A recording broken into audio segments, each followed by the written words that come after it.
어제 국내 증시 전강 후약 장세였습니다. 주식 양도세 대주주 기준이 완화될 것이다. 아니다. 기존 정부안대로 갈 것이다. 새로운 뉴스가 나올 때마다 시장이 갈팡질팡 흔들리는 모습입니다. 이런 가운데 시장 순환매가 계속되고 있어서 투자하기엔 까다로운 상황인데요. 이번 주 시장의 중요한 일정이었던 미국의 7월 소비자 물가지수가 발표됐고 국내 증시 어떻게 반응할지가 중요하겠습니다. 어제장 복귀하면서 오늘장 투자 포인트 확인하시죠.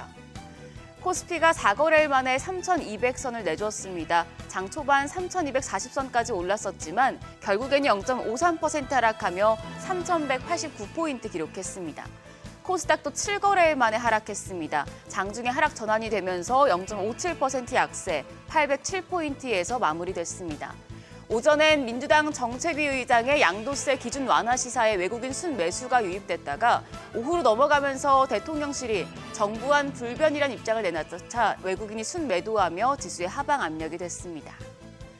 코스피 메이저 수급 주체 양매도가 나타났습니다. 외국인이 605억 원 순매도했고 기관이 990억 원 가까이 팔아냈습니다. 개인만 홀로 636억 원 순매수 기록했습니다. 코스닥 시장도 흐름은 대동소이했습니다.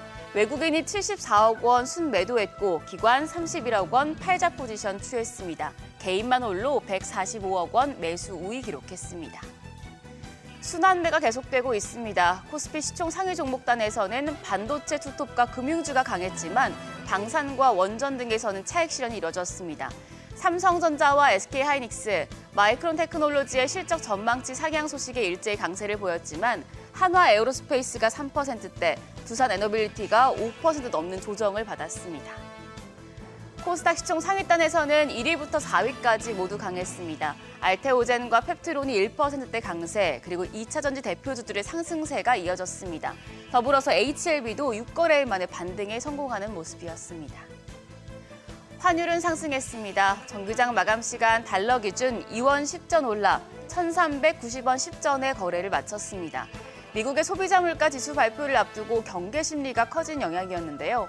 그런데 우려했던 CPI가 시장 예상대로 나오면서 환율은 1,380원대로 후퇴했습니다.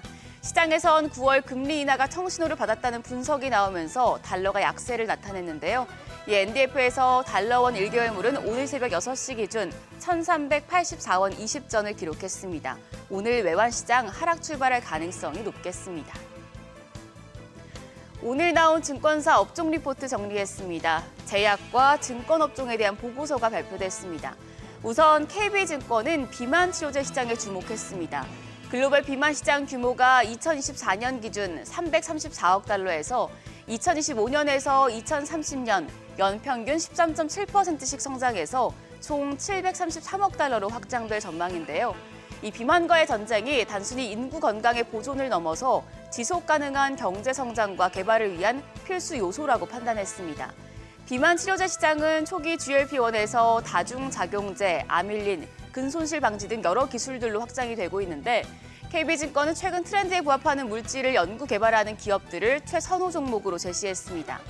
한미약품의 경우에는 미국 당뇨병 학회를 통해서 새로운 물질의 초기 연구 개발 결과를 발표했고 또 현재 국내 3상을 진행 중인 물질에 내년 하반기 상업화를 기대해 볼 수 있다는 평가입니다.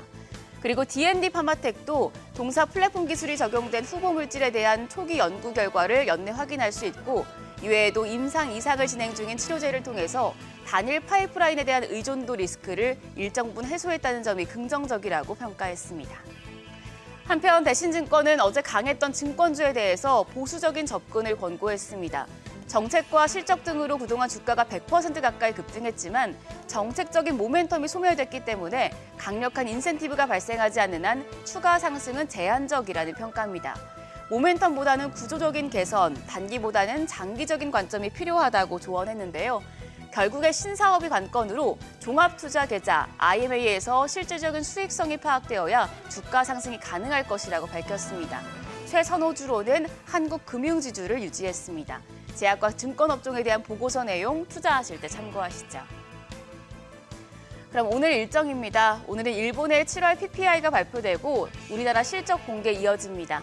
삼성생명과 삼성화재, 한화생명, 메리츠 금융지주, 현대해상, 펄어비스, JYP엔터, W게임즈까지 2분기 실적을 발표합니다. 보험주 실적이 대거 공개되는 만큼 업종에 긍정적인 영향을 미칠지 체크하시고요. 게임주 어제 NC소프트가 호실적에 주가가 상승했었는데 펄어비스와 W게임즈 등의 실적도 기대되고 있습니다. 한편 어제 시간외 거래에서는 코로나19 관련주가 강했습니다. 방역당국이 예년의 코로나19 유행 양상을 고려할 때 앞으로 2주 이상은 환자 증가세가 지속될 것이라고 전망하자 관련주가 영향을 받았습니다. 오늘장에서도 상승세 이어갈지 지켜보시죠. 그럼 프리마켓 통해 개장 분위기 가늠해 보겠습니다. 경계했던 미국의 7월 소비자 물가지수가 시장 예상치 대체로 부합하면서 미국의 9월 금리 인하 기대감이 커졌죠. 이에 간밤 뉴욕 증시 3대 지수가 일제히 반등했는데요. 지금 유가증권 시장 분위기가 좋습니다. 코스피 시총 1위부터 5위까지 프리마켓에서 모두 상승합니다. 삼성전자가 1.1% 오름세로 71,900원, SK하이닉스가 2% 넘게 강세 보여주면서 274,500원에 4,500원에 거래되고 있습니다. LG에너지솔루션도 1.1% 강세, 거래가 393만 3,000원이고요. 삼성바이오로직스도 1% 넘는 오름세 기록하고 있습니다. 더불어서 한화에어로스페이스까지 오늘은 1%대 반등합니다. 거래가 86만 원으로 집계되고 있습니다. 이어서 코스닥 시장입니다. 여기서도 흐름은 좋습니다. 알테오젠이 2.3% 오름세로 거래가 44만 4,500원, 그리고 에코프로비엠과 에코프로가 나란히 2% 넘는 오름세 기록하고 있습니다. 에코프로비엠 현재 거래가 13만 7,700원이고요. 에코프로도 5만 8,200원대 거래됩니다. 또 펩트론이 0.82% 추가 상승하며 30만 8천원, 파마리서치도 0.75% 오름세로 현재 거래가 67만 4천원으로 집계되고 있습니다. 주식 양도세 대주주 기준 관련 이슈, 그리고 미국 물가로 우려가 컸던 우리 시장. 일단 물가에 대한 우려는 털어내고 시작할 수 있겠습니다. 오늘도 빠른 순환매가 이어질 가능성이 높으니 주도권을 가져가는 테마 체크하시면서 시장 대응하시죠. 지금까지 어제장 오늘장이었습니다.